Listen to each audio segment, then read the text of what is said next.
galera, beleza? Como é que vocês estão? Meus amigos, hoje é segunda-feira, uma nova semana se inicia com o dossiê daqueles. Porque ontem tivemos as manifestações da esquerda. E assim como uma cebola, vamos tentar descascar as várias camadas. Fazer viagens ao passado, olhar sobre financiadores, críticas feitas pela própria esquerda, trazer esse embate para uma visão macro dessa disputa, direita versus esquerda, Lula versus Bolsonaro, para inclusive chegar na conclusão que a luta não só está entre dois polos, na verdade até tá, mas talvez o polo não seja esse, por mais que tenhamos aí diversos agentes diferentes. Tem muita coisa pra gente comentar no vídeo de hoje mesmo. Acho que a gente vai seguir alguns caminhos que você não verá em outro local. Temos que falar também desse processo de despolitização do brasileiro. Acho que ficou muito claro ao longo do dia de ontem. E se você não consegue compreender o que é isso, que palavra é essa, estamos aqui para colocar, né, tudo em forma bem organizadinha, bem sistematizada, enfim. Vamos que vamos. Só te digo uma coisa, é um tema só, do início até o fim. Vamos falar de tudo, vamos falar bastante da direita também, tem umas coisas curiosas pra gente falar sobre o bolsonarismo. E é isso. Vem comigo que a história é boa. Vamos lá. Os dois principais locais que a esquerda fez manifestações foi Rio de Janeiro e São Paulo. Assim como é qualquer grupo que vai fazer manifestação ao redor do Brasil. A Globo colocou aqui os números lá da turma do Sebrap, onde em Copacabana, segundo a turma do Sebrap, 41,8 mil pessoas, que é um número expressivo. Já em São Paulo, 42,3 mil. São Paulo normalmente dá até mais gente, mas a cúpula do Dendê, Chico Buarque, né, Caetano Veloso, Gilberto Gil, e aí tava lá também o Chico Buarque, tava lá no Rio de Janeiro. E assim, muita gente ficou comentando sobre manifestação, e aí, gente, os números estão aí. Esses são os números. Aí o pessoal até começou a falar, não, agora a direita tem que chamar os artistas para também colocar, para mostrar que leva muito mais gente para as ruas. Talvez o ponto não seja esse. Talvez o ponto não seja esse. Não seja por esse caminho que as pessoas deveriam parar e observar o que está acontecendo. Vamos lá. A esquerda, usando aí toda a sua máquina de propaganda, levou uma grande bandeira. E olha que coisa curiosa. A mesma esquerda brasileira, que até acionou o Ministério Público para investigar de onde veio a bandeira, a grande bandeira dos Estados Unidos, só celebrou essa bandeira do Brasil. Aí eu pergunto para vocês, sabendo que os movimentos de esquerda pouco ligam, mas assim, não ligam para porcaria nenhuma de soberania nacional, as cores do Brasil, porque se você olhar aqui, ó, é uma massa de pessoas vestidas de vermelho. De onde que isso é essa bandeira? Quem é o militante de esquerda que tem uma bandeira dessa? A esquerda não faz manifestação. E quando faz, não leva uma bandeira desse tamanho. E isso custa dinheiro. Você acha mesmo que algum petista, algum grupo, alguma organização, não, vamos aqui fazer uma bandeira.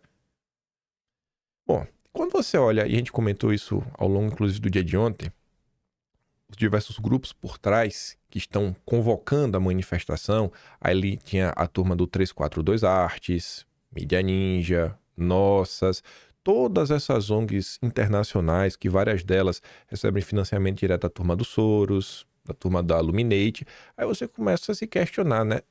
De onde que será que está vindo o dinheiro? De onde será que está vindo toda essa organização? A gente vai falar sobre isso já, sobre dinheiro. Mas antes, só para fazer um breve comparativo, a própria Folha de São Paulo fez uma nota que a manchete já tem a parte da esquerda e eu peguei um parágrafo para mostrar o que a Folha de São Paulo tem a falar sobre a direita.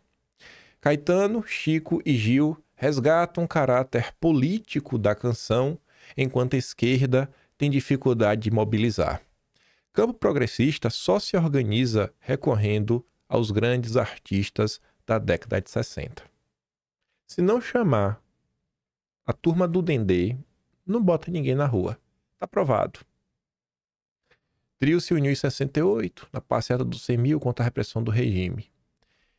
Em contraste, o bolsonarismo segue ocupando as principais avenidas do país. Nesse cenário, torna-se evidente a ausência de novas lideranças da esquerda e, sobretudo, a incapacidade de mobilizar as massas. O último recurso, nesse sentido, é escorar-se na sensibilização estética, em especial aquela feita por artistas. E eu pergunto para vocês. Vocês acham que numa disputa no dia a dia, inclusive de narrativas, porque essa questão da PEC da blindagem já é uma narrativa chamar de PEC da blindagem. Por que não chamar de PEC das prerrogativas? Tem 3 nomes: PEC das prerrogativas, PEC da blindagem, PEC da bandidagem. Quando você coloca blindagem e bandidagem, você já quer dar, né, um ar de coisa ruim. Pro cidadão comum fala, peraí, tem uma PEC da bandidagem? O cara já fica contra, porque ninguém gosta de bandido. Ninguém gosta de bandido. Mas aí vem você, um brasileiro que acompanha a política, dia sim, dia também, entende um pouco da situação que o Brasil vem sofrendo nos últimos anos, esse crescimento do poder judiciário, que está corroendo, né, a harmonia entre os 3 poderes. E eu acho que você consegue chegar para a pessoa comum e começar a explicar, cara, deixa eu te contar, é isso. Se coloque no seu lugar há anos atrás, naquele momento que você despertou para o que está acontecendo no Brasil. Aquele momento que você começou a ver alguns fatos, alguns argumentos e começou a perceber que a imprensa estava mentindo para você, que a classe política estava mentindo para você, que os artistas estavam mentindo para você. Como é que você se sentiu? Você deve até lembrar quem foi que te trouxe algumas informações. Às vezes foi algum vídeo que você viu, mas normalmente foi algum amigo que te recomendou. É o trabalho de formiguinha que está acontecendo. Então, assim, a galera aqui da imprensa, a esquerda, né, fez assim um algazarra. Uau, 40 mil pessoas. Foi um show, simplesmente um show, onde a esquerda está defendendo um negócio que é pura narrativa, não sabe nem para onde vai, e acha que isso, né, nossa, os coloca de igual para igual com o bolsonarismo, onde você faz mega manifestações de caráter verdadeiramente político, onde você tem uma militância que se politiza verdadeiramente. E se politizar, o que eu estou querendo falar? É realmente entender do que se trata. Entender não só, vamos pegar o exemplo da PEC das prerrogativas, não só o que ela está colocando em pauta, mas a importância dela no contexto que o Brasil vive hoje. Então, assim, esquerda, só festa, lacração. E a direita está aí. Assim, ainda que os números dessa manifestação, que foi uma, eu queria muito que a esquerda chamasse uma nova manifestação para ver quantas pessoas vão para as ruas, faz outra, chama para outra, vamos ver se vai ter o mesmo público. E quando você olha o conteúdo, aí que a coisa realmente passa vergonha. Mas vamos voltar. Aqui você já tem um primeiro valor, em dólares, 1,5 milhão de dólares. Bote aí a R$5, tá? Mais de 5, né? Por um bom tempo aí teve a 6, inclusive porque era 2024, mas bote a 5. Ele tá falando de 7,5 milhões de reais doados pela Fundação Ford para a mídia Ninja, que estava ajudando na convocação e na organização ao lado do 342 Arts. Quando você vê, né, vários artistas, tudo mais, trio elétrico, é uma estrutura cara, bandeirão. Quem que tá pagando isso? Uma postagem totalmente fora de suspeita, a gringa brasileira se coloca à esquerda. Hoje a esquerda compatível vai às ruas contra a PEC da blindagem e anistia, patrocinados por ONGs e fundações dos Estados Unidos, né? Na verdade, ele coloca assim, dos US Democrats, né? Dos democratas americanos, não é nem dos Estados Unidos, são dos democratas. E com a participação de grandes artistas brasileiros. Não existe mais esquerda no Brasil, só a financiada pela Open Society e pela Fundação Ford. Aí quando você vai olhar o Nossas, que também estava ajudando no processo, a gente comentou sobre o Nossas ontem, eu não vou abrir mais nada, porque eu já comentei o vídeo ontem, é só abrir o vídeo ontem e olhar tudo que for do Nossas. Olha as doações. E olha a doação que o Nossas fez só no ano passado, 2024. Ano que inclusive você vê, né, foi uma virada de chave, onde o Biden sai do poder e entra o governo Trump, que cortou a tetinha da USAID. Mas não só tem só a USAID para financiar todo mundo. 4 milhões de dólares. 4 milhões de dólares. Assim nada, 20 milhões de reais. Só da Open Society. Aí você vê um cenário como esse, mais postagem, só pelo lado da esquerda. Para não falar, não, você está fazendo análise com base em blogs bolsonaristas? Não, a gente não faz isso aqui. O Danilo Thomas fala assim, ó, é difícil achar um povo com menos senso crítico que o brasileiro. Aqui quase ninguém questiona os interesses, o que tem por trás das coisas, nada. Basta você acenar com a pauta moral que todo mundo vai, que nem cachorro atrás do osso. É a cracolândia da política, né? O Brasil. Ninguém se questiona quem pagou pela bandeira, quem botou o trio, quem convocou, quem fez chegar no Caetano Veloso, quem montou os banners, como conseguiram fazer vários artistas, sabe quem fez a burocracia junto à Prefeitura de São Paulo, a burocracia da cidade lá do Rio de Janeiro, de Salvador. Daniela Mercury estava lá com Wagner Moura, inclusive em cima do trio lá um cara segurando, né, um guarda-chuva. Wagner Moura... Ai. E aí vem o Ruizão. Para quem não sabe qual a aparência de uma revolução colorida, estude bem os atos convocados pela Rede Globo e toda a imprensa pró-imperialista, que é outro ponto, e que ninguém se questiona. Toda a imprensa nacional apoiando os atos, ajudando na convocação. Toda a imprensa. Eu nunca vi a imprensa convocar ou ajudando nas convocações de atos bolsonaristas. Aí tá ali, né? Esquerdistas desnorteados e esquerdistas da burguesia, artistas globais, ONG, etc. Tudo a serviço do imperialismo combatendo a corrupção. Troca a palavra imperialismo pela palavra globalismo, que você vai entender, né? Todos esses a serviço do globalismo. Não tiraram nenhuma conclusão dos coxinhatos contra Dilma e da Operação Lava Jato. Aí vamos dar uma olhada. Isso daqui é o que se chama de despolitizar. É quando você tenta emburrecer pessoas. Isso não está restrito só ao PT, não. Vem lá o Breno Altman, amigão do José Disseu, amigão mesmo. Coloca aí na internet pra você ver o que você acha. Cruza aí. Breno Altman, José Disseu, vai achar uma terra maravilhosa. Algumas cidades já fizeram suas mobilizações. O cenário nada tem a ver com 2013. Tá discordando do Rizão. São manifestações organizadas com fortíssima presença dos partidos de esquerda, sindicatos e movimentos populares. Eu não vi os partidos de esquerda por lá não, mas tudo bem, né? O Danilo Tomás diz, partido de esquerda e ONG é a mesma coisa hoje em dia. Eu fui aos comentários, né, que o Breno Altman recebeu. Aí tá ali, ó. Leonardo Silva. Só deu ONGs, camarada. Você sabe disso. Eu e você sabemos que o movimento operário está paralisado. O que sair daí vai ser ruim de qualquer forma. Congresso inimigo do povo, tá mais fácil fechar e colocar a legislação na mão do Supremo. É sobre isso, né? Já o Congresso. Cara de esquerda. Então vamos fechar o Congresso e dar o poder pro Supremo. Bruno Pedreiro do PCO. Esse negócio de criminalizar o Congresso vai ser um tiro na cabeça da esquerda. É uma campanha lavajatista essa, a campanha da Rede Globo. A única coisa que a esquerda ainda consegue é eleger uma meia dúzia de deputados. Ser contra uma lei que protege esses deputados. Cara, tá tudo errado. Aí vem outro. Uma peça publicitária da Globo para fortalecer o Supremo e começar a operação de fritar o Lula pela esquerda. E Arturo Rauch. Movimentação se amasse a proletariada, né, do povão, com massiva presença de ONGs, impulsionado pelos algoritmos das Big Techs e propaganda na velha mídia patrocinada.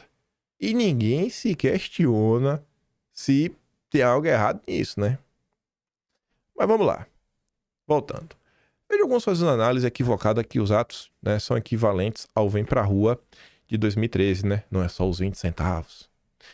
Apesar de ambos tendo sido aí bancados pelos democratas, né, pela turma dos Soros, pelos globalistas, eles são opostos. Em 2013 e 2014, esses zongueiros, eles atuavam em enfraquecer o governo Dilma. Já os atos de hoje visam fortalecer o Supremo e Lula. Por quê? Porque estão a serviço do globalismo. Estão 100% alinhados. Mas sim, 100%. Não tem do que reclamar. Eu tô mais comendo, né? É a história de 2005 a 2013 se repetindo. A Lava Jato não teria existido sem a legislação defendida e aprovada pelos governos Lula e Dilma e sem um fortalecimento da Polícia Federal e do Ministério Público que, já nos anos 2000, cometiam abusos. Mas não adianta. Uma população inculta e a crítica não aprende. E quando eu vi essa postagem, isso me pegou. Esses dois aqui ficou, sem eles perceberem, eles acabaram falando dos mesmos assuntos. Porque foram pessoas que viveram aquela época. Isso, inclusive, é uma coisa que eu gosto de falar, pô, assim, porque lá atrás a direita fez isso, fez aquilo outro. Eu falo, cara, a direita não existe. A direita bolsonarista nasce ali depois de 2013 e vai crescendo aos pouquinhos. Não tinha nenhum grande nome. Ninguém estava realmente acompanhando as coisas, sabe, na vírgula, como a turma faz hoje. E aí, no meio dessas confusões lá, fiquei olhando que o pessoal estava discutindo para falar de questões similares. Eu vi essa postagem aqui da gringa brasileira e falei, não, peraí. Isso daqui realmente é curioso. Porque isso aqui realmente parece a manifestação de ontem.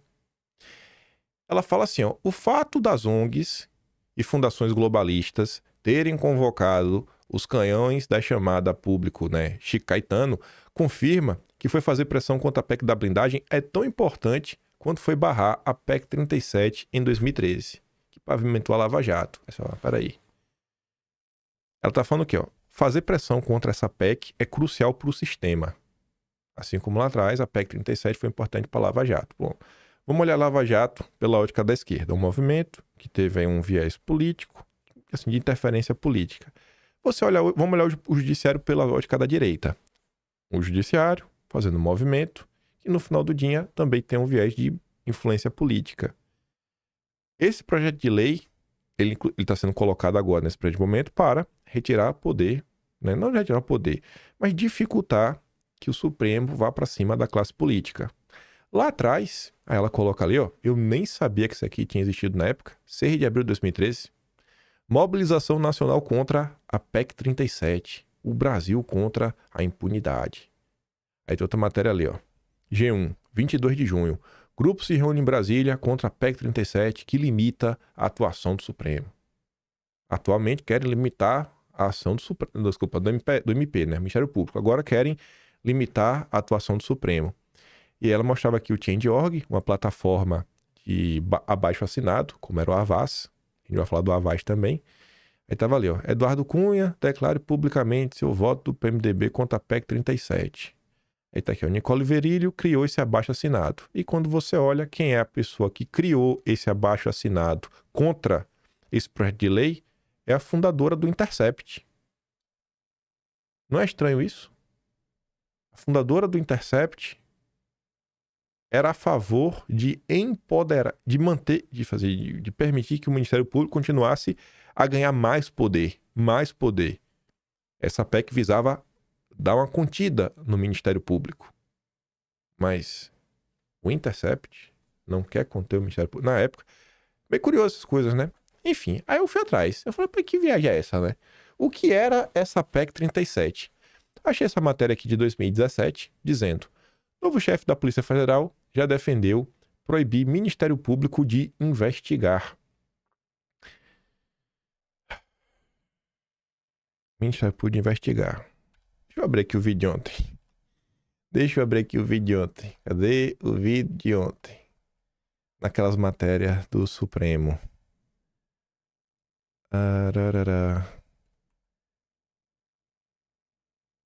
Aqui, pronto. Eita, já tá no ponto certo. Pronto, deixa aqui por hora. Proibir o Ministério Público de investigar. Proibir o Judiciário de investigar.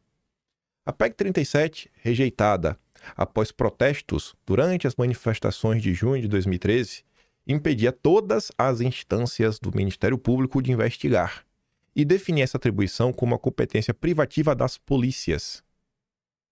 Meio que sempre foi assim, ó. A função de investigador é do policial. Não cabe a um juiz investigar. Não cabe a um procurador investigar. No vídeo de ontem, nós comentávamos sobre essa matéria aqui do Estadão. Cronologia da crise. Como o inquérito das fake news empoderou Moraes. O Galzo, lá do Estadão, dizia o seguinte, né? O inquérito das fake news mobiliza, de diferentes formas, diversos espectros da política brasileira por suas várias particularidades. Uma das particularidades desse inquérito que as pessoas questionam, que é o quê? A condução por um juiz em vez de um delegado. Porque, em tese, a competência de investigar é do delegado, é da polícia, não é do juiz. A mesma coisa, né? Você vê como são as coisas. Você vê que a gente está no mesmo ponto da história. E o Brasil, já entramos naquele lapso temporal, né? O Brasil é cíclico. Já estavam criticando que, olha, o Ministério Público não devia investigar, devia ser a polícia. Aí agora, em 2025, a direita brasileira se defronta com o mesmo problema do judiciário, que vai crescendo, com seus tentáculos, cara, não é papel do juiz estar investigando. Ainda mais quando ele mesmo é a vítima. Só piora o caso, né? E aí eu continuei dando bisu lá. Aí eu achei uma postagem dela de 20 de outubro de 2021. Você vê que é totalmente assim, 4 anos atrás. Ela tava falando da PEC 37, ó. A PEC foi rejeitada em massa porque no clima pós-mensalão, nenhum político teria ousado votar a favor, teria sido taxado de protetor de corruptos, pois o marketing vendeu a PEC 37 como a PEC da impunidade, quando na verdade ela prevenia abusos que irão ocorrer, né, depois lá na Lava Jato. Aí ela coloca aqui, ó. Deixa eu ver se eu botei. Não botei imagem com zoom. Ato contra a PEC 37 reúne grande público no auditório da OAB.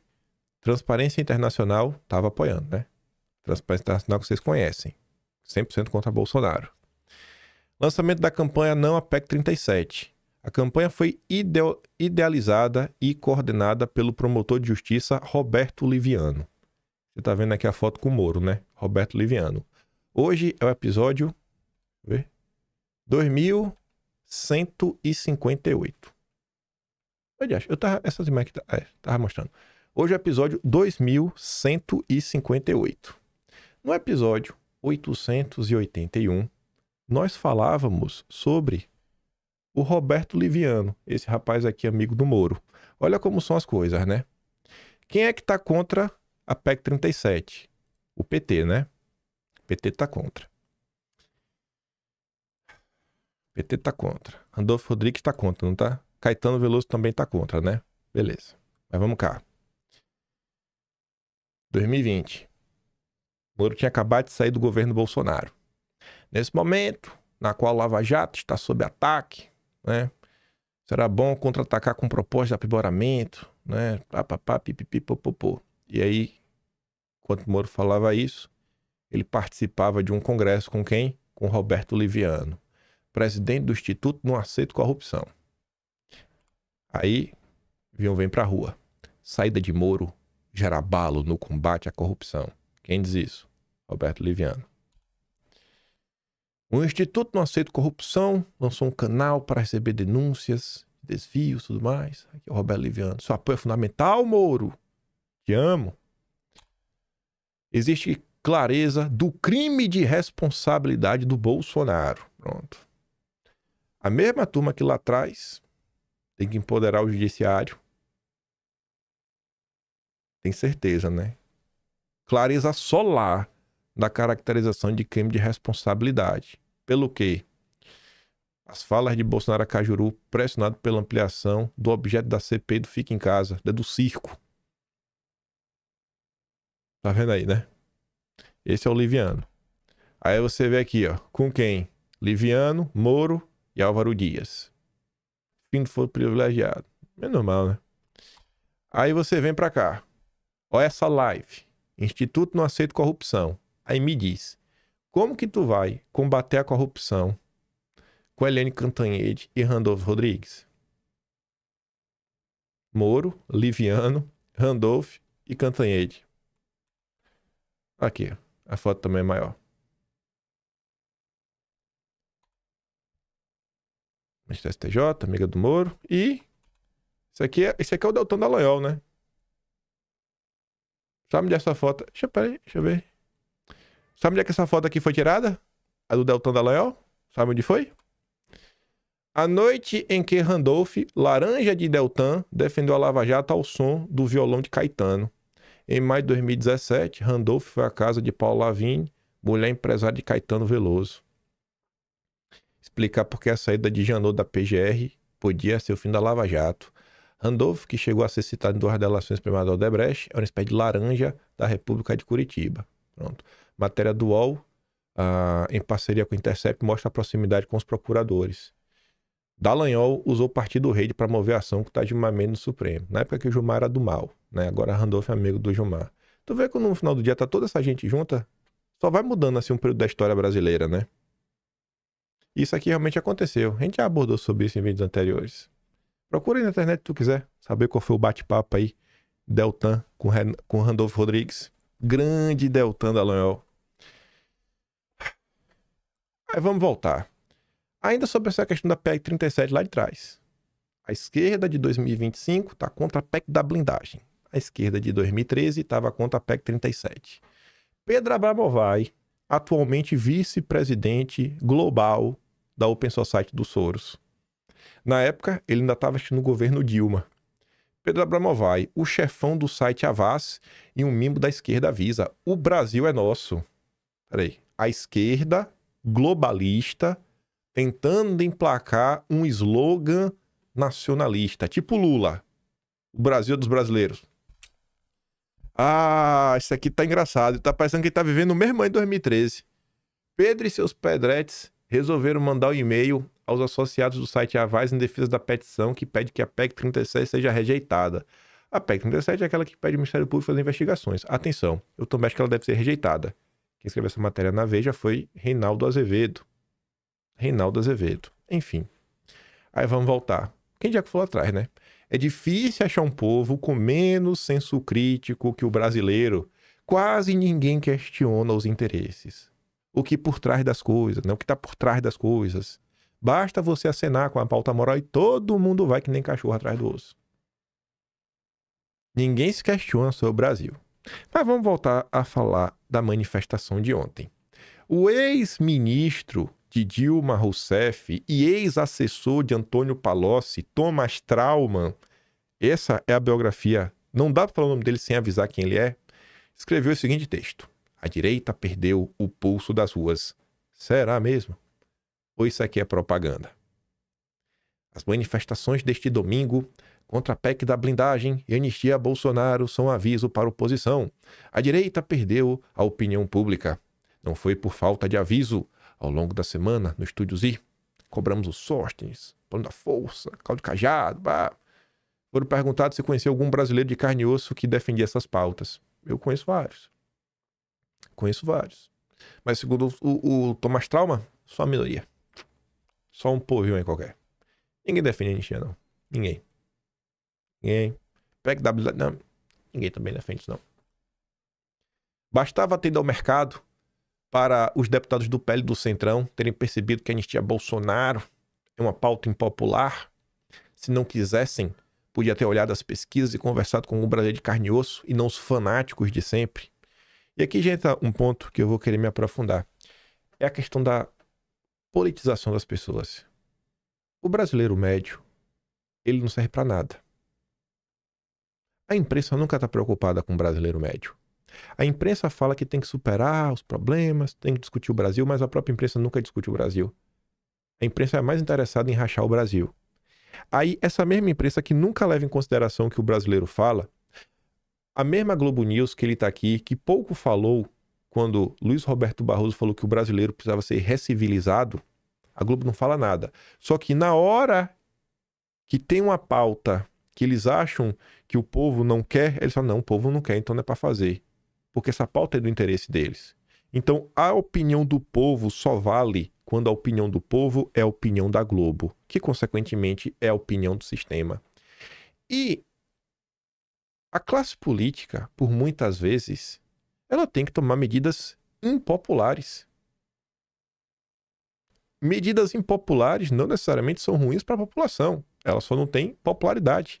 Porque tem muita coisa que, às vezes, é bom, mas o povo não consegue compreender. Por quê? Porque as pessoas não acompanham as notícias. As pessoas não acompanham o que se passa no Brasil. E aqui que entra o ponto. Não é que a direita, o centrão, que ele está falando aqui, deveria ter no mercado ouvir o povo. Não. A direita e o centrão, se realmente tivesse algum interesse, eles deveriam ir ao mercado para explicar para o povo o que está acontecendo. Porque a imprensa não vai explicar. A imprensa vai mentir. É papel das lideranças políticas, jornalistas, independentes, influenciadores, youtubers, o que quiser, informar as pessoas. É através da informação que você chega, muitas vezes defendendo coisas que no primeiro momento são inaceitáveis, porque parecem loucura, porque o cara achou que no início chamava o quê? PEC da blindagem, PEC da bandidagem. Você fala, não, cara, não é bem assim. Não é bem assim. Se os políticos fossem se mover só porque o povo acha, Bolsonaro não tinha sido eleito. Fomos nós, que sabíamos que a Globo mentia, que sabia que o sistema mentia. Vamos conversar de um em um, contando de um em um amigo, convertendo de um em uma pessoa e elegendo Bolsonaro. Favoritos do Congresso para serem candidatos em 26, os governadores democráticos se tornaram reféns de uma oposição sem estratégia. Isso até eu concordo, que não tem plano. Não tem plano. Os governadores democráticos só colocaram, né, sequestraram Bolsonaro, nos fizeram de refém e quer como pagamento nosso voto. Hoje quem decide a pauta da oposição é Eduardo Bolsonaro. Coloca também o Paulo Figueiredo, e tem o Malafaia, o Sóstenes, e ainda diz que o Sóstenes manda mais que o Hugo Mota. Os quatro mostram um gigantesco poder de realização, mas zero capacidade de montar uma estratégia para ganhar a eleição de 26. Porque talvez Eduardo Bolsonaro não está preocupado com a eleição de 26. Vencer a eleição é diferente de salvar o Brasil. São coisas diferentes. A prioridade não é vencer a eleição, é salvar o Brasil. É muito difícil de compreender, sabe? Porque a lógica dessas pessoas é a lógica do poder pelo poder, do carguinho. Só. Só. E esse isolamento é bom. A gente chegará lá. Por fim, ele fala assim, ó. Ao chamar as manifestações de domingo como extremistas, Nicola repete os erros dos petistas que achavam que os panelaços pelo impeachment da Dilma eram coisa de quem tem cozinha gourmet. Uma analogia de que o protesto era apenas dos ricos, Nicolas ataca os organizadores dos protestos de domingo, esquecendo que ele e outras dezenas de deputados só estão nos seus cargos porque prometeram uma política diferente, não que produz uma aberração com a PEC da blindagem. A esquerda perdeu as ruas em 2013 e 2015 por arrogância. A direita está repetindo os mesmos erros. Então, os políticos como Nicolas, eles têm os seus cargos exatamente porque eles estão fazendo uma política diferente, e essa política diferente passa pela PEC da blindagem, que é exatamente tirar poderes do Supremo sobre o parlamento. Mas é muito difícil o Thomas Trauma... Na verdade não é difícil, ele compreende isso muito bem. Mas ele está no papel dele, o papel de marqueteiro. Mas, porém, entretanto, todavia, para a gente agora aprofundar de vez e de uma forma organizada as ideias, vou lá falar com meu amigo ChatGPT, sempre dou bom dia para ele, né? Faz, por favor, não vai que um dia ele tome forma de gente e querer ir atrás das pessoas. De mim, ele sabe que sempre tratei ele bem. Já tinha uma coisa que eu queria comentar, que eu tinha na cabeça quando eu vi essas notícias. Eu falei, cara, eu vou pedir ajuda do ChatGPT para sistematizar a ideia de por que nem toda ideia impopular é errada e não deve ser defendida afinco pelos políticos, jornalistas, militantes e tudo mais. Porque o povo, às vezes, não compreende. Aí eu falei assim, ó, ô GPT, queria que você me ajudasse a sistematizar a explicação para militantes e pessoas já engajadas na política, ou seja, vocês, do porquê os políticos não podem ficar tomando decisões apenas de acordo com o que a maioria da população quer. Queria explicar que muitos assuntos não são parte do cotidiano das pessoas e podem soar ruins, mas no fim são extremamente importantes e essenciais para o Brasil. Aí ele coloca assim, né? Primeiro, 3 tópicos.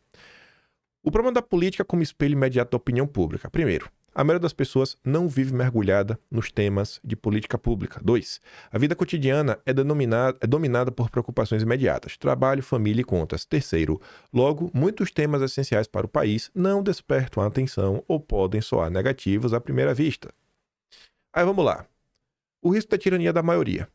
Decidir sempre pelo que a maioria quer no curto prazo pode destruir o futuro da maioria. Você pode estar inviabilizando lá na frente qualquer força antissistema, o judiciário passar o rodo de todo mundo.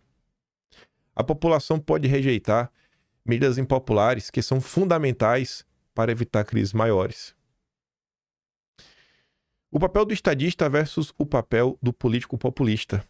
O populista governa para agradar a maioria no presente. O estadista governa para proteger os interesses nacionais, mesmo quando a maioria não compreende no momento. Grandes líderes se destacam justamente porque tiveram coragem de adotar medidas incompreendidas, mas que se provaram corretas com o tempo. Posso passar pano para Bolsonaro, com um exemplo que todos vocês vão entender? A época aí do Fica em Casa. Tudo que Bolsonaro fez durante Fica em Casa. Bolsonaro só tomou medidas impopulares. Todas as falas de Bolsonaro eram falas impopulares. Não era o que a maioria queria ouvir, não era o que a imprensa e o consenso científico defendiam. Quando o tempo passou, quem que estava certo? Cabe ao político, um estadista, fazer o que é certo? Fazer o que tem que ser feito? Ou fazer o que tem que fazer para agradar as pessoas? O que é que o Thomas Trauman está fazendo com a matéria dele? Tá ajudando ou tá emburrecendo as pessoas? A importância da visão técnica e estratégica.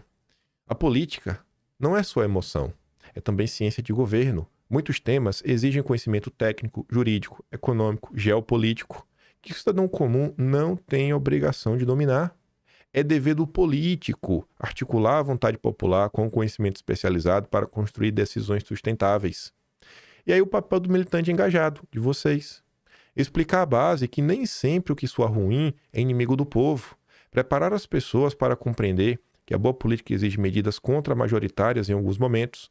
Mostrar que defender o interesse nacional é mais importante do que agradar, né, instantaneamente.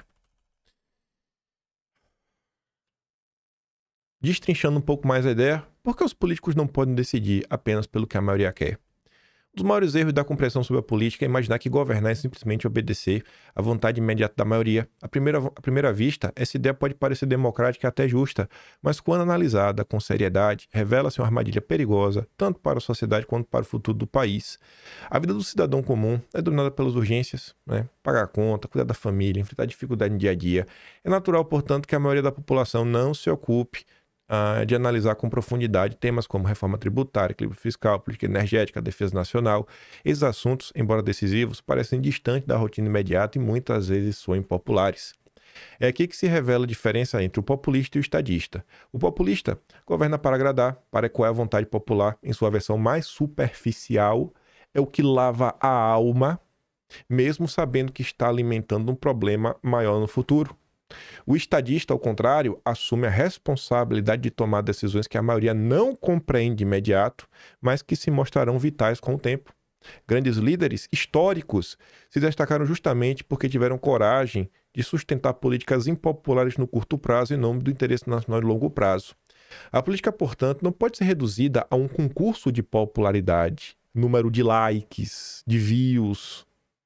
Ela exige visão técnica e estratégica. Questões como a segurança energética, política monetária, reformas institucionais, defesa nacional não são meros temas de opinião.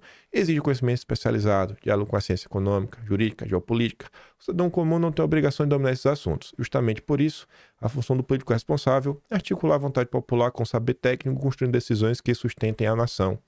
Nesse ponto, entra a responsabilidade do militante engajado. Ele deve compreender que a luta política não se faz apenas com slogans fáceis ou com a exploração da raiva imediata. É papel do militante preparar a base, explicar com paciência que nem tudo que soa negativo é necessariamente contrário ao povo. É estar disposto a comprar um desgaste. Não só o político, o militante, o jornalista. Vou até voltar, né? Luta política não se faz com slogans fáceis. Exploração da raiva, lavar a alma. Não é assim. Eu acho que a esquerda fez o que ontem, inclusive? Anistia, golpistas, fascista. Só gritaria de gente maluca, gente. Muitas vezes, o verdadeiro inimigo do povo é justamente aquele que promete facilidades imediatas e recusa a tomar decisões difíceis. A boa política, portanto, exige coragem contra-majoritária em certos momentos. E é tarefa de quem está engajado a mostrar que o verdadeiro compromisso com o Brasil não está em agradar multidões no presente, mas em garantir que o país sobreviva e prospere no futuro. E aí eu quero pegar esse assunto e colocar ele em uma perspectiva histórica. Nós vivemos um processo que, se parte da sociedade não compreende, inclusive, a PEC das prerrogativas, e está chamando PEC da blindagem, da bandidagem, isso parte do mesmo problema da disputa da presidência da Câmara, da presidência do Senado, o mesmo problema da reforma tributária, o mesmo problema do pai de lei do combustível do futuro. Eu estou falando do quê? Você precisa explicar. Você precisa explicar.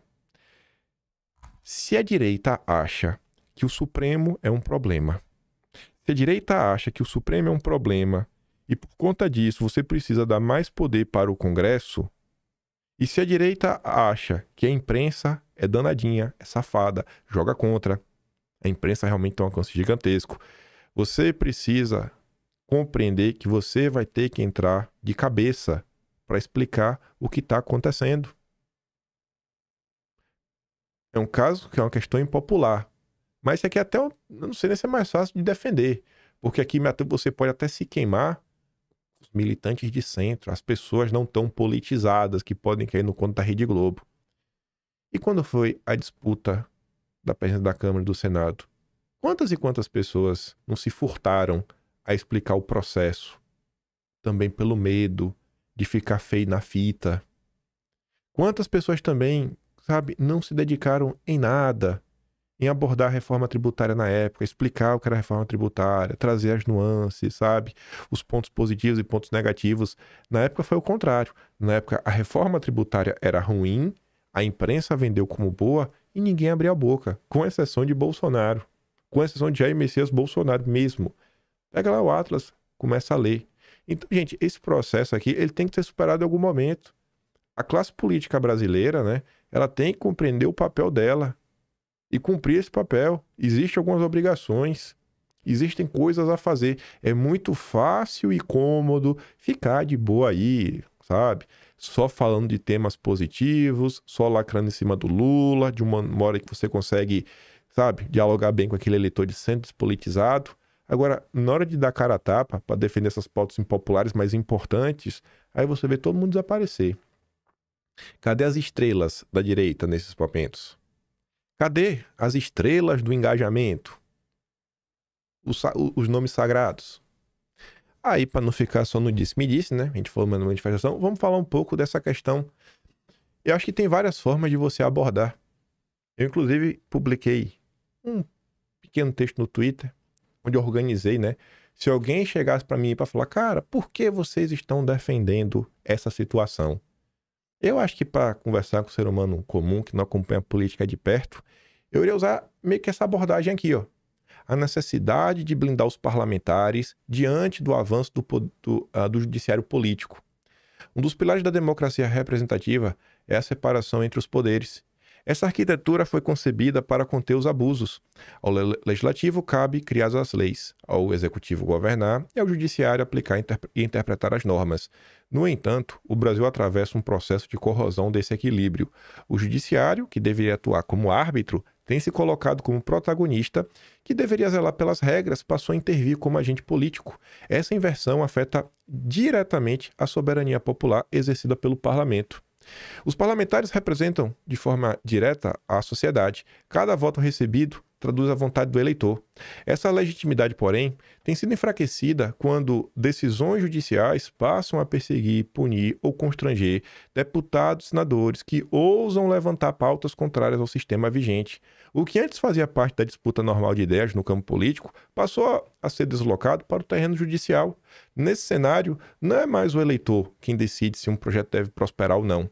A decisão acaba submetida ao filtro de ministros que nunca receberam votos. A judicialização da política cria uma distorção grave. Ao transformar divergências políticas em crime, o judiciário impõe barreiras antidemocráticas sobre a atividade parlamentar. A mensagem implícita é inequívoca. É possível falar, desde que não se questione a ordem estabelecida. É possível propor, desde que não se ameace os interesses do sistema. Na prática, o judiciário se coloca como um guardião de um status quo que já não se sustenta pela adesão popular, mas pela força da coerção institucional. Diante desse quadro, torna-se cada vez mais claro que blindar os parlamentares contra a ingerência judicial não é um privilégio. Não é um privilégio, mas uma medida de proteção institucional. Blindagem não significa impunidade. Significa assegurar a liberdade de ação política, garantindo que deputados e senadores possam propor, debater e votar sem o risco de retaliação por parte de juízes ou tribunais. Significa devolver ao eleitor a confiança de que sua voz, expressa nas urnas, não será neutralizada em gabinetes de Brasília. A história mostra que sempre que um poder ultrapassa seus limites constitucionais, a liberdade da sociedade é colocada em risco. No Brasil, o judiciário vem se consolidando como um poder paralelo, sem voto, sem controle, sem limites claros. Esse processo mina a democracia representativa, pois o povo elege, mas quem decide em última instância são os magistrados não eleitos. Se essa lógica não for contida, qualquer liderança política ou movimento de renovação institucional ficará inviabilizado no médio prazo. A blindagem, portanto, é condição de sobrevivência para a política independente. Não se trata de escudo pessoal para parlamentares, mas de mecanismo essencial à preservação da democracia diante da captura do Estado por um poder que se autonomizou e passou a atuar como ator político. Sem essa barreira, todo esforço de renovação institucional estará condenado ao fracasso, pois o judiciário já demonstrou disposição de inviabilizar lideranças que desafiam o sistema. Em síntese, blindar os parlamentares é blindar a voz do eleitor contra o silenciamento judicial.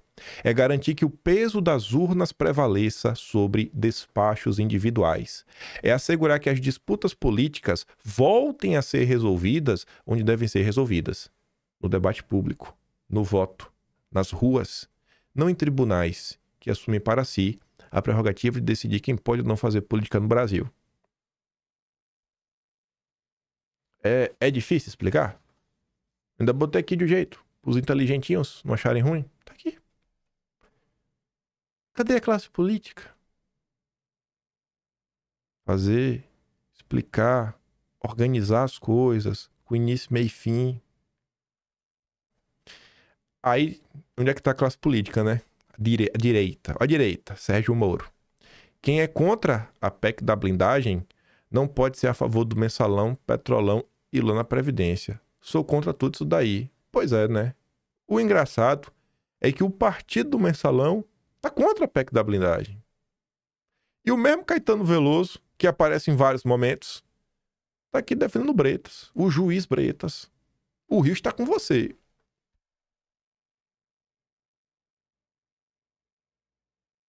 Será que não se deve olhar para o passado com um olhar um pouco mais crítico, mais politizado, tentando realmente entender o Brasil em sua complexidade? Existem ótimos motivos para ser contra a PEC da blindagem, mas eu aposto que ela só incomoda os poderosos, pelo seu único, porém, crucial efeito positivo: tira a faca do Supremo do pescoço do parlamento. Pode ter mil coisas ruins, tem uma que é crucial: tira a faca do Supremo dos pescoços do parlamento. Acabou. Acabou. Congresso vê Supremo como uma casa política, aliada ao Lula e hostil. Sim. Ciente de todos esses riscos, por que continuar o movimento de blindagem? Inclusive até mesmo parlamentares do Partido dos Trabalhadores. A resposta mais comum é para que seus crimes fiquem impunes. Mas esse é o primeiro ponto. E, aliás, muitos dos processos, já no Supremo, são por crimes de opinião. O segundo é que quase nenhum parlamentar considera o Supremo uma casa isenta para julgá-los. Na verdade, se trataria de uma corte política que hoje agiria em dobradinha com o Lula. Isso não seria apenas desculpa esfarrapada. Boa parte tem convicção disso e quer se proteger de eventuais perseguições. O preço a pagar por esse posicionamento é ser enxovalhado por editoriais de jornais, por colunistas irritados, por artistas do mainstream como Caetano Veloso. Isso aqui é do dia 18. E mesmo parte dos eleitores não é pequeno, mas seria compensador em comparação ao que eles temem perder. Esta aqui é uma matéria de Fentrou Mais Trauma. Ele fala, ó, o que é que tá na superfície, né? Na camada externa da cebola. Ai, eles querem se blindar para os seus crimes ficarem impunes, tá? É o primeiro ponto. Mas você vai olhar os crimes. Os crimes deles que estão no Supremo não são crimes de corrupção. Vários crimes é de opinião. Óbvio que tem muito parlamentar sendo investigado, mas você viu o Supremo condenando alguém? Quando foi a última vez que você viu o Supremo condenando alguém? Você lembra que o Supremo passou meses tentando encontrar Paulinho da Força? E não achava? O que é que o Supremo fez com Lula? O que é que o Supremo tá falando com o Juscelino? Cadê o Juscelino? Já foi preso? Já foi condenado? Já foi julgado? O que é que o Supremo fez com Renan Calheiros? Me conta aí. E vai ser a PEC da blindagem que vai proteger os políticos? Eles não estão blindados, né, até o momento. Olha aí. Quem é que agradeceu a movimentação contra a PEC da blindagem? O ministro Gilmar Mendes. O ministro Gilmar Mendes agradeceu a manifestação a favor de manter as coisas como estão. Contra a PEC da blindagem. Você está ao lado do Gilmar Mendes? Sabe quem tá defendendo o Gilmar Mendes? O Partido Novo, o MBL e o PT. Unidos.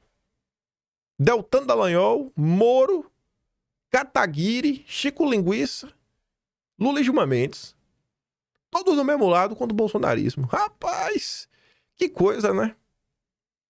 Mas as pessoas não querem entender as complexidades e olhar o mundo real. Mas a luta abstrata contra a corrupção... Este aqui é um gráfico que mostra porque é muito importante que as pessoas comprem essas brigas impopulares e se deem ao trabalho de explicar. Quem é que vota no Lula? Quem assiste TV. Quem assiste TV? Desligou a TV? Vixe Maria. Aí o cara virou nada aí, sabe? Dedo no bolsonarista. Aqui eu não tenho posicionamento. Nem esquerda nem direita. Olha isso então. É a Globo, pô. Desliga. Se a Globo tá de um lado, atravesse a rua e vá pro outro. Aí falando de lados. Deixa eu ver esse vídeo aqui. Acho que o André Marcília, ele tem um conhecimento, né, inegável no direito. É um advogado. Primeiro advogado do inquérito das fake news. Mas aí, quando ele fala de política, falta um conhecimento, falta um aprofundamento. Falta um aprofundamento, André. Aí o Vinícius coloca assim, ó, aula. André Marcília descreve um nojinho estético que uma elite da direita sente pelo bolsonarismo. Leia-se, povo. Esse tipo de erro, diz ele, a esquerda não comete. Eu não achei aula, não. Achei que ele tá todo errado. E eu vou falar porque eu acho que o André Marcília tá errado. Mas vamos ver aqui a fala dele. Esterdei isso num artigo que chamava A Direita que Odeia a Direita. E a ideia é que o que eu percebo é que existe dentro de uma espécie de elite acadêmica e até mesmo econômica uma espécie de nojo estético, assim eu nomeio, pelo bolsonarismo. Como se ele não fosse um igual, embora estivesse na direita. E aí eu acho que vem esse fenômeno de tentar imaginar que isso vai se desfazer com uma prisão, ou isso vai se esfacelar com o tempo, que o bolsonarismo vai se perder como iniciou-se. Isso não tem acontecido. Ao contrário, o bolsonarismo tem sido um fenômeno contundente dentro da política brasileira e quanto mais o atacam, mais ele, inclusive, se fortalece. Então, mas eu vejo isso dentro das elites, sobretudo acadêmicas. Me parece... Vou dar um exemplo. Eu estava outro dia num debate e tal, e a esposa de um dos debatedores, que o debatedor era de esquerda, e a esposa dele era de direita, eu mencionei, sua esposa é de direita? Não, minha esposa é liberal. Então, quer dizer, não é como se eu estivesse querendo dizer que ela poderia ser bolsonarista, como se fosse uma espécie de xingamento, e a ideia por trás disso me parece ser essa elitização. A elite de direita me parece muito mais próxima da elite de esquerda, pelo elitismo, do que pela ideologia, mas pelo elitismo, e com isso a elite de direita se afasta da direita mais popular, que a gente costuma chamar de bolsonarismo. E isso me parece um erro, porque isso não acontece na esquerda. A esquerda entende que ela precisa se aliar a todos os espectros de esquerda para, com isso, ocupar os espaços, e ocupar espaços é uma forma de ocupar o poder. A direita eu acho que não entende esse fenômeno e fica tentando escolher qual é a melhor direita, qual é a direita correta, qual é a direita mais adequada para dar o próximo passo, e isso se perde. Ou talvez, né, você tenha um cenário que não necessariamente o liberal e a direita tá do mesmo lado, né? Às vezes pode ser isso também, né? Falar, cara, talvez o liberal tá de um lado e a chamada direita tá do outro. E aí, mais uma vez, eu recorri ao ChatGPT, né? Aí eu pedi pra ele, fiz vários prompts até ele pegar no ponto. Aí fala assim, ô GPT, vamos mudar pro tema aqui. Analistas adoram falar que a esquerda sempre se une, mas que não leva em consideração que hoje essa união, na verdade, não passa de um único grupo, que é a esquerda globalista que serve ao capital financeiro. Do outro lado, falam que a direita é desunida e falam que, às vezes, isso é causado porque liberais teriam nojo do bolsonarismo, quando, na verdade, liberais são um grupo que verdadeiramente representa o sistema no Brasil. Como quebrar essas ideias para mostrar que o Brasil pode até ser dividido entre esquerda e direita, mas que liberais estão mais próximos da esquerda do que do bolsonarismo? Como explicar que o bolsonarismo hoje é o movimento mais isolado exatamente porque é a única grande força antissistema? E aí vamos dar um bizu. A falsa união da esquerda. Submissão e não convergência. Quando analistas dizem que a esquerda sempre se une, recorre a uma imagem romântica do passado. É verdade que durante a ditadura militar, os partidos de esquerda possuíam pontos de convergência, sobretudo na oposição ao regime, mas... mesmo naquela época, havia divisões profundas. Tinha os marxistas-leninistas, tinha os trotskistas, tinha a turma da social-democracia, tinha os nacionais desenvolvimentistas, e isso estava longe de ser um bloco coeso. Longe, longe, porque as pessoas nunca param para estudar aquela época. Ocorre que no Brasil contemporâneo é algo distinto. Não é uma união natural entre vertentes diversas, mas sim a submissão a um polo central, o globalismo atrelado ao capital financeiro internacional. Desde os anos 90, com a redemocratização já consolidada, a esquerda brasileira foi progressivamente absorvida pela agenda internacional. O PT, que nos anos 80 falava em socialismo petista e criticava o FMI e Banco Mundial, tornou-se nos anos 2000 o maior operador do sistema financeiro no Brasil, garantindo lucros recordes aos bancos enquanto distribuía programas sociais de manutenção eleitoral. Isso aconteceu ou não? Lula é ou não é o pai dos bancos? Assim, o que hoje parece uma frente ampla de esquerda é, na prática, uma homogeneização forçada por organismos internacionais, ONGs transnacionais e interesses do mercado global. As pautas centrais são idênticas em todos os partidos. Me diga que isso aqui é mentira. Toda mundo de esquerda. Identidade de gênero, agenda climática subordinada a interesses estrangeiros, economia de baixo carbono, dependência de organismos multilaterais, políticas públicas ditadas por consultorias internacionais. Portanto, o que analistas chamam de união da esquerda não passa de um monopólio de ideias financiado de fora, onde divergências históricas foram apagadas e substituídas pela cartilha globalista. Dizimaram qualquer força antissistema na esquerda. Todos pensam igual, não tem esquerda. Tem só essas marionetes. O papel dos liberais, o verdadeiro sistema no Brasil. Já no campo chamado de direita, surge a narrativa de desunião. Atribui-se a isso o nojo que os liberais sentiriam do bolsonarismo, como se os liberais fossem puristas e o bolsonarismo um corpo estranho. Essa interpretação ignora completamente a função histórica do liberalismo no Brasil. Desde o Império, isso a gente fala de forma reiterada, falamos da bucha, da República Velha, tudo que aconteceu. Enfim, desde o Império, o liberalismo brasileiro sempre foi a ideologia das elites ligadas ao capital externo. As elites que sabotaram o Barão de Mauá, que era o capital nacional, que criou o Banco do Brasil, queria criar indústria. E a turma do capital externo ganhava dinheiro com outras coisas, queria acabar com as tarifas da época, né? Falando do Dulfo Alves, não lembro, era o Dulfo Alves, nossa. Eu posso estar falando besteira, mas nunca tinha isso daí. Para desgraçar com o Barão de Mauá. Enfim. Defendia o livre comércio quando significava abrir o Brasil e a Inglaterra. No século XX, liberais abraçaram a agenda do FMI, do Banco Mundial, sustentando políticas de austeridade que beneficiam credores internacionais. Nos anos 90, o governo FHC, o liberalismo se tornou o partido informal do capital financeiro global. Foi o período das privatizações com desapreços simbólicos, entrega de setores estratégicos e submissão do país às regras do consenso de Washington. Já fizemos aqui dossiê de consenso de Washington, diário americano. Vai lá e olha o que foi na época isso daqui. Essa linha liberal nunca representou ruptura com o sistema. Ao contrário, é quem é o fiador do sistema, é quem paga para o sistema estar de pé. Hoje, quando liberais dizem se distanciar do bolsonarismo, o que realmente expressam é o incômodo diante de um movimento que não se submete ao jogo globalista financeiro. O bolsonarista não acredita naquela história que dinheiro não tem carimbo. Quem acredita nisso é o liberal cadeirudo. Para você, dinheiro tem carimbo ou não? Se vier com carimbo da BlackRock, tá de boa pra você? Se vier com carimbo da China, tá de boa pra você? Vier com carimbo da Rússia, tá de boa pra você?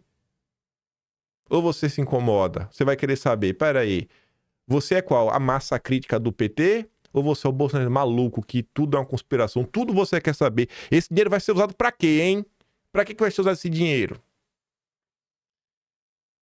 Não encaixa. É água e óleo. Eles não estão entre direita e esquerda, mas muito mais próximos da esquerda globalista do que qualquer força de ruptura. Por isso, liberais e esquerda são duas faces da mesma moeda do sistema. Eles são sistema. O isolamento do bolsonarismo é por ser uma força antissistema. E aí que vem o bolsonarismo. É nesse contexto que o bolsonarismo surge como fenômeno histórico singular. Ao contrário da esquerda globalista e liberalismo sistêmico. Eu adorei esse termo. Vou usar direto agora. Liberalismo sistêmico. O bolsonarismo é o primeiro grande movimento popular brasileiro capaz de mobilizar massas contra o establishment sem depender da máquina do capital internacional. Me diz um evento de qualquer um aí. Quando é que o liberal botou ele na rua? Quando é que a esquerda colocou? Esse isolamento não é um defeito.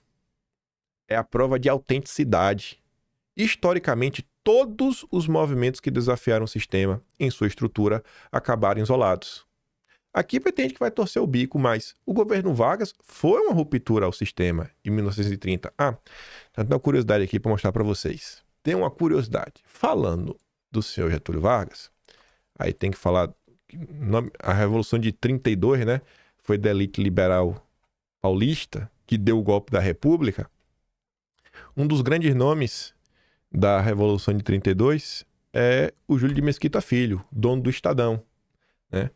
E olha que curioso, aqui tá, eu fiz lá um tweet, vou mostrar as imagens, tu acha isso aí no site do Domínio Público, que está debaixo do Senado. O MEC, durante o governo Lula, publicou uma série de livros, uma coleção dentro da Fundação Joaquim Nabuco. Um dos livros é do Júlio de Mesquita Filho. Sabe quem que faz a apresentação do livro? O Haddad.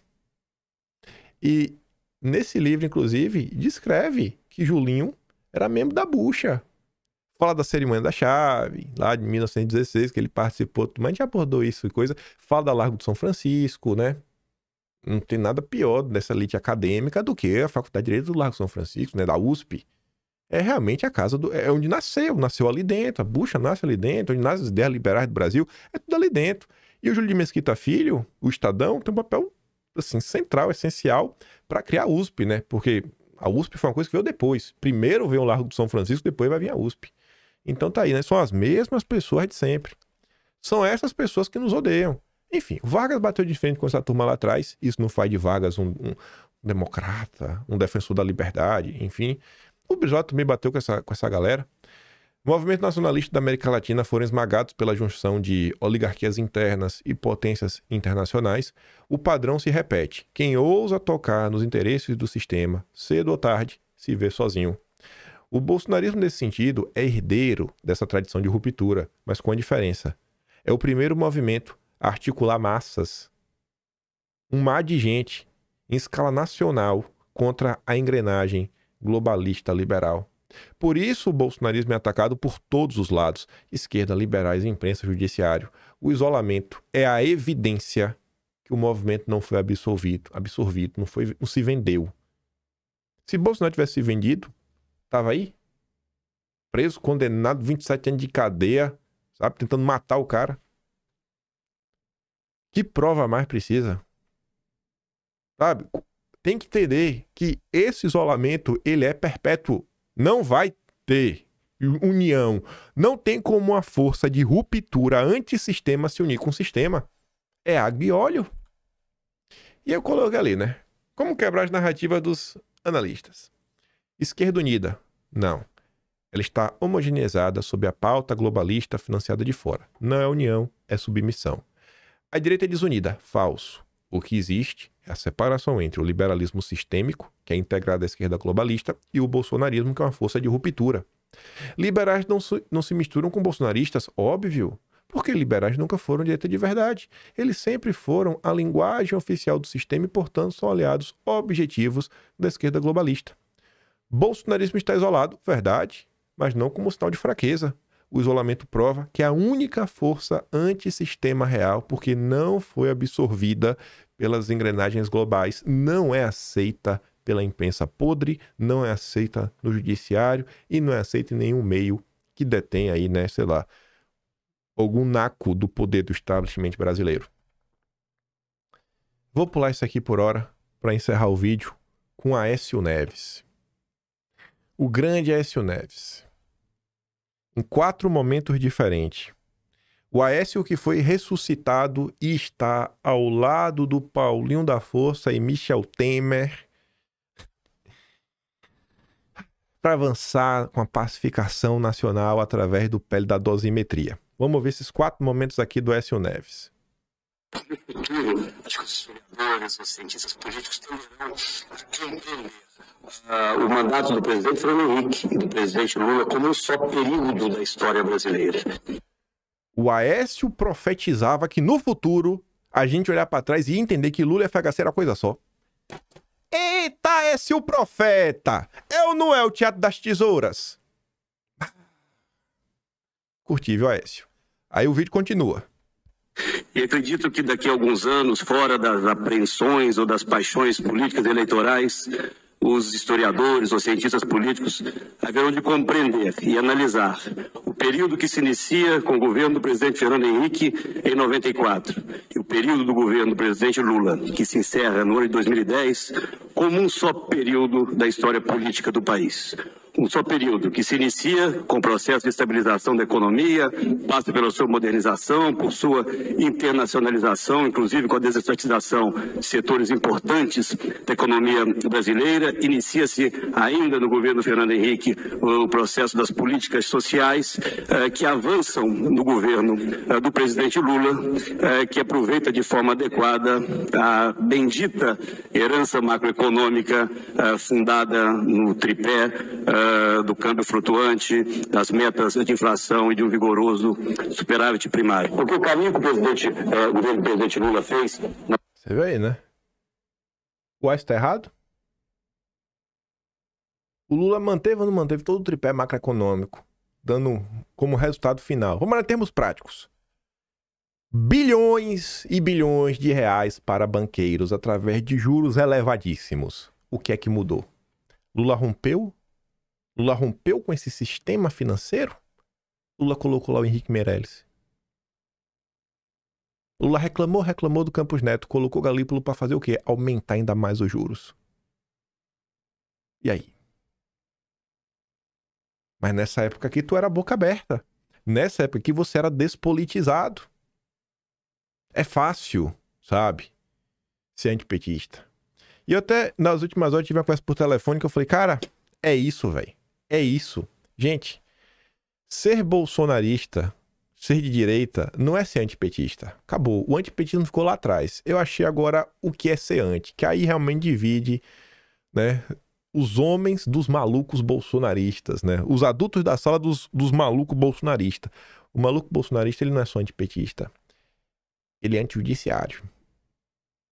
Tem que melhorar esse termo, né? Mas claramente, o bolsonarismo não suporta o judiciário brasileiro. Aí você consegue ver quem é o bolsonarista maluco e quem são os adultos na sala, os democráticos. Ser antipetista é fácil. Quero saber tua opinião sobre o poder judiciário. E aí? E aí? E aí? Cadê? Cadê os brabos? Cadê os adultos na sala? Aí vem o Aécio mais um momento. Verdade, contando todo o seu discurso da campanha, exatamente referendando os conceitos macroeconômicos do PSDB, não estabeleceu uma ruptura com esse conceito e talvez esteja colhendo êxitos em razão exatamente da responsabilidade que teve. O Lula deu um cavalo de pau no seu discurso na campanha e está fazendo tudo o que nós deixamos, mantendo toda a nossa política. Ele não fez uma ruptura, ele usa essa palavra, né? O Lula não fez uma ruptura. Mas, do ponto de vista macro, aquilo que eu disse inicialmente, eu acho que é uma continuidade. Alguns não gostam disso, mas a realidade é essa. Hoje é a disputa pelo poder que nos separa. Não é mais do que o presidente da República. Hoje é a disputa pelo poder que nos separa, porque no frigir dos ovos, PT e PSDB é a mesma coisa. O líder político, ele é quase um luto. O Lula é um fenômeno. O Lula não é uma coisa normal, né? O Lula é algo que no futuro, né, eu acho que os estudiosos, sociólogos, enfim, cientistas políticos vão analisar como algo que jamais aconteceu na história do Brasil. Eu não me coloco nesse patamar. E aí? Tu já tinha visto algum desses vídeos do Aécio? Eu não tinha visto. Eu aprendi tudo isso aqui nas últimas horas. Este é o Brasil. Este é o Brasil brasileiro. Tinha mais coisa para falar também ainda. Tinha até coisa da Magnitsky para falar, né? A gente comenta amanhã. Quem sabe aí temos uma segunda-feira movimentada nesse Brasil. Mas esse é o Brasil. Este é o Brasil. Rejeite o simplismo. Nada nesse país é simples. Tudo é uma teia complexa. É uma cebola com várias camadas. Descasque a cebola. Descasque as camadas. Sabe? Você só tem a ganhar. Você só tem a ganhar. Politize-se. Para de querer lavar a alma. E comece a realmente compreender as coisas, sabe? Em sua base argumentativa, os seus aspectos históricos. Gente, olha esses últimos 4 dias. Não sei quantos de vocês tiveram... Não sei nem quantos chegaram no final do vídeo. Mas dos que chegaram ao final do vídeo e assistiram os vídeos essa semana. Olha quantos eventos a gente comentou que são ciclos que se repetem. Olha o dossiê histórico que a gente fez da anistia. Olha o que a gente comentou no vídeo ontem. Olha o que tá comentando agora. Gente, é surreal. E você vê, a gente sofre as mesmas coisas porque a gente desconhece o nosso passado. Porque a gente normalmente tem essa mania de querer, sabe, forçar a visão das nossas coisas. Tem que ser assim, acabou. Cara, o mundo talvez não seja bem assim. Para de querer tá certo e começa a querer entender. Outra coisa, o dia de ontem. Tá todo mundo vendo, ó. A gente consegue rastrear o dia do Soros, a gente consegue rastrear o dia da Open Source, da Ford Foundation, a gente consegue rastrear o da Luminate, desses três. Só para começar, 3 financiadores. Não tá claro que o grande problema é o globalismo. E às vezes o pessoal tá mais preocupado, sabe? Com o bloco russo-chinês. Cara, o bloco russo-chinês é um problema. Não quero ser amigo deles, não. Não tenho nenhuma simpatia. Mas vamos olhar para a situação. O que a gente tá sofrendo? O problema maior tá vindo de qual lado? Do que você observa, tá vindo de qual lado? Qual o papel dos globalistas no Brasil? Frente ao governo Lula, o que é que eles estão fazendo? Esse é o grande problema. E eu chego numa conclusão, para também não ficar nisso, nem uma conclusão, eu acho, tenho que pensar ainda, mas eu tô começando a cogitar, não bati o martelo, que talvez um dos caminhos para resolver as coisas no Brasil é apoiar tudo que for antissistema. Qualquer medida antissistema, apoiar. Porque se você tem a luta de um bloco que é fraco contra um bloco que é forte, você tem que enfraquecer o bloco que é forte. Então, qualquer coisa que enfraquecer o bloco que é forte, o sistema, em tese pode ser boa. Só que você tem que ver, né? Vem cá, e essa medida, ela vai contra, sei lá, contra algum valor moral, contra alguma coisa que é extremamente cara, contra a vida humana. Aí você faz algumas ponderações. Mas talvez um dos caminhos que a gente precise adotar em determinado momento, talvez, ainda não pensei sobre os problemas disso, cara, é realmente começar a apoiar toda e qualquer medida antissistema. Toda e qualquer medida antissistema. Eu vou apoiar isso aqui também. Por quê? Porque é antissistema. Se vai enfraquecer o sistema, eu tô desse lado. Pode ser 1%. Qualquer coisa aí contra esse crescimento exacerbado do judiciário, eu tô a favor também. Tem que pensar. Não pode ser assim do nada, né? Mas é para se colocar na mesa. Eu vou mandar esse vídeo do Aécio e outro lá, manda também. Manda só cidades. Manda o vídeo lá do Aécio lá no Telegram, se você quiser pegar, mandar para alguém, mandar para amigo seu. Fala aqui, ó. Tu lá atrás que achava que o PSDB era de direita, tu tá vendo isso aqui? Tu que acha que o Lula, sabe, é o comunistão. Aí tu manda pro amigo petista, ó. Tá vendo aqui? É o Aécio falando que Lula e FHC é a mesma coisa. Tu aí, petista, maluco, é a mesma coisa.